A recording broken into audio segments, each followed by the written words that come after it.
if only. Possibly then COVID may not have touched it. I don't know. It's a guess. But the more importantly, COVID also hastened science, it hastened humanity, it hastened so many other things. The pleasure of seeing such extraordinary people who could have just stayed at home, but refusing to be cowed down by the virus and giving so much for taking care of our fellow citizens. But I think COVID is just an aberration or sort of an icing on a deeper problem, the deeper iceberg that we all have to think about. And every time I talk to young people, at least I meet and talk and engage around the world, at least a couple of 100,000 people, and mentor several of them. And what hurts me and pains me is that our generation gets you down. And today we want you to solve the world's problems. It's so unfair. We want the youth of today to be change makers. We all talk of youth for development, but I think I would like to think of young people as first taking care of yourselves. We need development of our egg, and then they think about youth for development. And I think SBI Fellowship is possibly find that right mix of trying to mix both of it together. And that itself is a difficult code to crack, and you've possibly done it. So I congratulate the SBI Foundation for that. But more importantly, what have you inherited? Why do we even need this kind of actions? I think what we have created for ourselves is a fascinating mixture of three tremendously hurtful and painful crises. You can put them into three buckets. Three crises that you all inherited, and you are contributing to further worsening it. And that is why we need people like you to change, at least to use this COVID as a reset button. The first crisis that I can think of, and many of you I think are already working at us, when Jan was reading out the report, I found it hope that that solution is also being addressed. It's an enormous ecological crisis we are living behind. Today we are consuming the resources of the planet at a pace at which we can never replenish. It's a joke to even call something sustainable development. Because the goals are not sustainable development. I think we all need to wake up and say those slogans are just slogans. We need action now. And we need a different kind of mindset for acting. Because the kind of resources we are consuming, I think organized events like this shouldn't even have plastic bottles. Begins with that. With something as small and insignificant as that, we need to ask ourselves and say, if we are consuming 6 months of resources in 1 month, what are we going to leave behind for ourselves in the future? If we just ask ourselves, when we buy the second pair of jeans, do we really need to buy this? Because it's going to consume 8,000 more liters of water. We are all living in a generation where we don't buy one pen anymore. We buy a packet of pens. And every time one is done, we pull out the other pen. I remember growing up when we would buy refills. But I'm not too sure how many of us even have seen refills nowadays. We think refill is something inside a pen. So the small decisions, they're very, very insignificant when we talk, but then when we aggregate, they're so significant. From the morning fairness cream that several of us apply, to the micro beads in all of them, to the millions of each of them actually at least not be part of the ecological problem. We will not be part of the solution. At least we can begin with not being part of the ecological problem. But that's the crisis that we inherited, and we need to do something about it. I think it is solvable. The second crisis, and that's what COVID reminds us very painfully about, and people like me are, and many of us, I'm sure, friends like Swami, all of us are losing sleep over it. The socio-economic inequalities is a crisis that we created for society. Now, I live with the poorest of the poor, extraordinary poor in terms of economic, but possibly the richest in terms of everything else, the indigenous tribal communities. And I think the kind of differences we have created for ourselves. In 1% of the world, we can possibly control 99% of these resources. There's something wrong. If one Jeff Bezos and one Elon Musk can make 10 times the wealth during COVID, but then what you are normally made, there's something wrong in the economic model. If millions of Indians today, in the last 2 years, require 10 more years to even reach the economic levels that they had pre-COVID levels, there's something wrong in the models. And we need to ask ourselves, why are we propagating an economic scenario which is worsening these inequities? And can there be solutions that we can all explore? Can there be a fourth sector economy that we can explore? That's a question which possibly the youth of today have to start asking. And the third crisis, which is more worrisome, I don't know if any of you saw the newspaper article a couple of days ago, the number of suicides that are happening across the country and across the world. The crisis of the self that we've all created and left you behind. If the highest number of suicides in the age group of 18 to 25, something is dreadfully wrong in our system. If every young man here can be a change maker, for whom there's another young man out there who's restless and possibly pathless, and he decides to end his life, there's something wrong with the way we're creating somebody who could build society, if he's losing faith in society, there's something dreadfully wrong with the way we're creating ourselves, creating for ourselves. So I think the crisis of the self is possibly something we all need to really look at and see if there are solutions that we can offer our end, which can not only address the crisis of the self, and through this youth, and that's the youth development that I spoke about, and through that model, they can actually start doing youth for development and solve the crisis of the ecology as well as the socio-economic matters that we see today. So I would like to sort of share some of my current thoughts and what would be the journey for young people. And when I talk to young people, like I said, this is a converter. But when I talk to a lot of young people, what disturbs me are two kinds of imagery. One is, a lot of youth today feel they're helpless, impotent, and they're overwhelmed with the problem out there and they can't find a solution. It's funny, I keep giving this example to a lot of my friends. You're standing in front of a mirror and you're constantly saying, oh my God, I can't see my image. There's something wrong with the mirror. There's nothing wrong with the mirror. All that is wrong, there's a lot of dust has been sitting on the mirror, and it needs you to have the confidence to wipe the dust off the mirror, and then you start seeing your image. It's so easy to blame the mirror, blame the dust. But can we do something about wiping the damn mirror and then see that you can actually see your image? That's one half of the kind of people I see. Where the problem is not in me, but the problem is in the society which I can't find it. And therefore, unless that is solved, I can't do anything. And they just give up. Other kind of young people that I see, they look into the mirror is clean, they wiped it, and then they say, oh God, I'm not good looking, I'm so ugly. There's so much of dust on my face. And they start again, just let go and say, I'm not good enough. If half of them say society is not good enough for me to operate in, the other half say, I'm not good enough for society, and I'm not really up to the mark. All it needs is to just have a good wash, wipe the dust off your face, and you see the brilliance that you are in. And that is where I would like to go back to what Swami Vivekananda said. He said, faith, faith, faith. And that's all you all need to have. And the youth of today, despite I think what you need is faith, not in the, like Swami Vivekananda said, not in the 33 crore gods that we've created for ourselves, but just faith in yourselves. And I think fellowship like SBI possibly help catalyze that faith back in. If you can go live in a village, you know, some of us chose to do that and we embraced it, and it is a different kind of a world. But some of you, and especially the privileged class in urban India, just go out into the village. I remember a young medical student several years ago came and I sent her to a small tribal colony, and she came back very dispirited that evening. And I asked her, what is wrong? I thought she must have met some elderly tribal woman who must have possibly downloaded some stuff, it must have hurt her. She came back to my office and said, you know what, I never thought India is so poor. And you know, you have this culture shock, you haven't gone to the village at all. This is a tribal colony, a forest.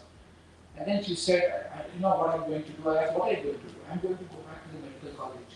I'm going to go to every room and collect nail cutters for my friends. I said, brilliant, but why are you doing it? I think these women need their nails to be cut regularly. And what they don't have is a nail cutter.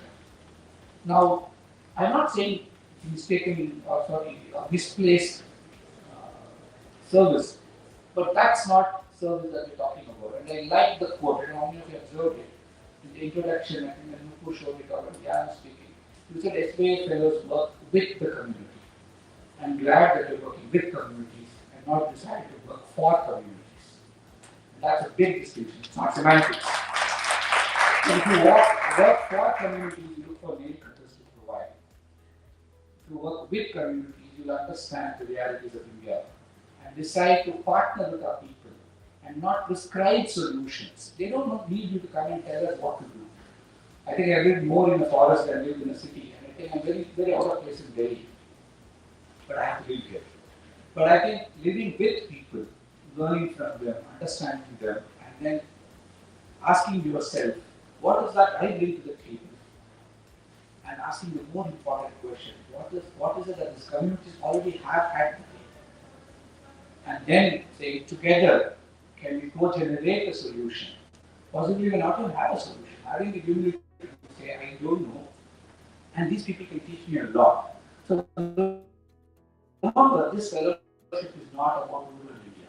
If you are mistakenly arrogant to think that you are doing something for rural India, I think maybe SBI fellowship cannot be doing so. I think this fellowship is all about you. It makes you that much better.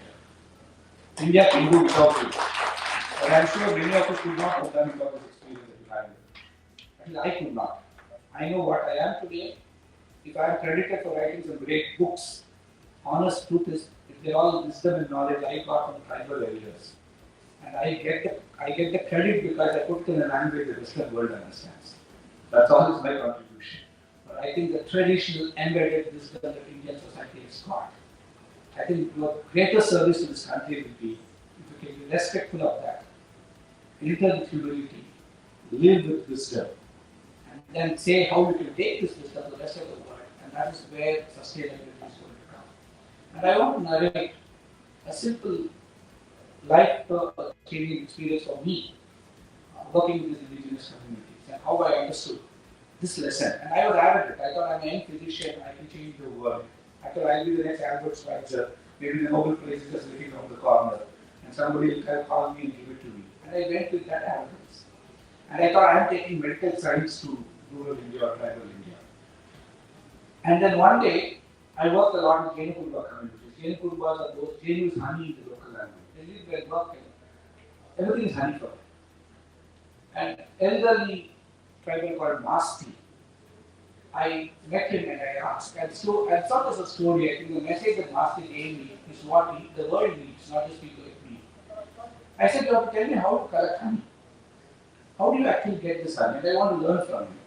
So one day he took me into the Bandipur National Park. We walked around 8 or 10 kilometers. Those days we didn't have to walk too far to get honey. But nowadays you go deeper and deeper. As the forests are shrinking, the honeybees are becoming wiser and getting away from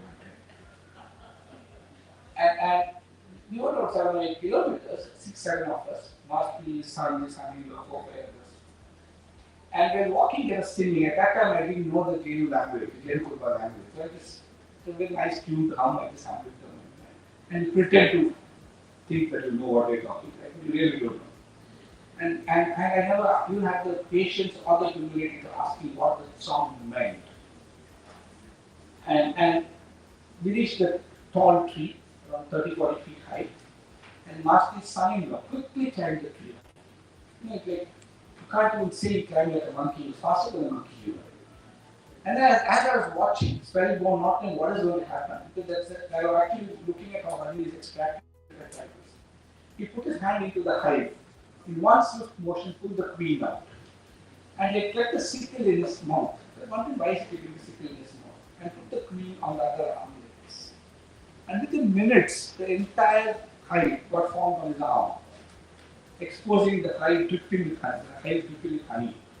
And 2 of Masti's fellow tribals opened the towel they were carrying. It stood below, directly below the hive. And Masti's son-in-law slashed the hive. Possibly the lower 1/3. There hardly any honey is actually there. Most of the honey is in the top 2/3. A little bit of honey and the rest of it fell down.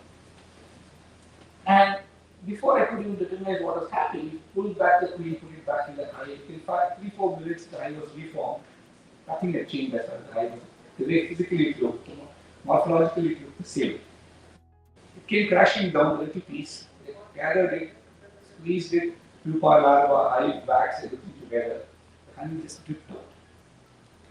And Masti offered that what was left in the towel, not in the honey. In case was trying to eat larva, pupa, wax, honey, all crushed together. It's excellent to eat. And I'm supposed to be a vegetarian, but by day, everything went inside. But then I was half tempted to ask him, how stupid can you be? how can you harvest honey? You already climbed the tree, invested, because we all learn economics, and many of you might be economists here. Supply and demand, we learn market forces, we learn all these things. You're putting in investment, you was making as productive as you can. And this was the most unproductive way of getting honey. You climb 40 feet high, 6 of you go, and you hardly get 100 ml of honey. And you're singing that, the song was different. So I couldn't hold on, and I asked Master. I already well settled, they already ordained in your Jain Purva, so I could get away with this kind of question. Idiotic they were, but I still could get away. I asked Master, why, how could you be so stupid? Why don't you give all the honey out there? Why don't you take it? And he looked at me and said, the problem is you don't understand the song we are singing. He said, when we were walking towards the hive, we were singing about the merits of being the honeybee and how hard that they work. And finally, we request the God, that is the honeybee for them. Please forgive us that we're coming to steal what you have so put together with so much of hard work, with so much of difficulty, and we travel around the forest, all over our territory, but you bring it back to us, and so sorry for doing this, but please forgive me. And by coming back as we only took what we needed. We didn't take more than what we needed. And we need medicine for our children. Your honey is medicine for our children. We need the little food that they use it for, when they have wounds, they put their bags. And so we only needed it, and that's why we took what we needed. And we all celebrate Gandhi's statement, what mankind needs. They all are enough for a need, but not for a greed. The tribes lived it. They just took what they needed. They didn't have to take what greed could want. My theory of economics said we are wasting all the honey out there. And then he told me something else. He said the bees work hard. It's only fair that they get most of it. And now that I've sought their forgiveness, they'll forgive me, but most of the honey I left behind. And they're very confident that I have not cheated. I only told them what I want and I left it there. So there are several stories, several messages in the story. That is sustainable. It is not what Master did with this fellow man is sustainable. It is enough for him and for what they left behind for the bees. It is respectful of what people do. Today we don't respect the labor class. We call them the informal economy, ignore it, and write papers about it. But we are not as respectful of what the tribals were towards it. There are several stories that we can learn. And I think this kind of traditional wisdom is what young people like you need to capture, need to talk about, need to celebrate, and need to tell the rest of the world that if you truly want those 10, Jan was talking about 10 sustainable development goals and projected. If you want to live that, if you really believe in that, we need to ask ourselves, the models that we have created is having the problem is what? It's the problem that we have created for ourselves. And so like Einstein said, we cannot find solutions to the same platform that created the problem. We need to think differently. And you are the difference. If you don't decide that you are the difference, if you stand in front of the mirror and keep complaining, what you left behind for us is a mess, we can't make it. If you keep thinking you're inadequate for making a change, nothing is going to change. And finally, I have great hope because I was talking to one of the young ladies of this Saloni who works with dance tribals. And I was trying to provoke her, very gently trying to provoke her. And she was unwilling to get provoked. And I really admire her because she is a model that will work. I believe the youth of today need not be social change makers and wear a jubba like me, take a bag and go into the village and say changing India. I think stop romanticizing. Let's not think that. What we need are young people to take private gains when they also do public good. That's the only sustainable model we can have. Every one of you need not come into a village and say I'm going to change. Find your future in the change that you want to do. If you are going to talk about sustainable work, you've got to sustain yourselves first. Again, like Vivekananda said, you can't talk Bhagavad Gita on an empty stomach. You need to first fill up your stomachs too.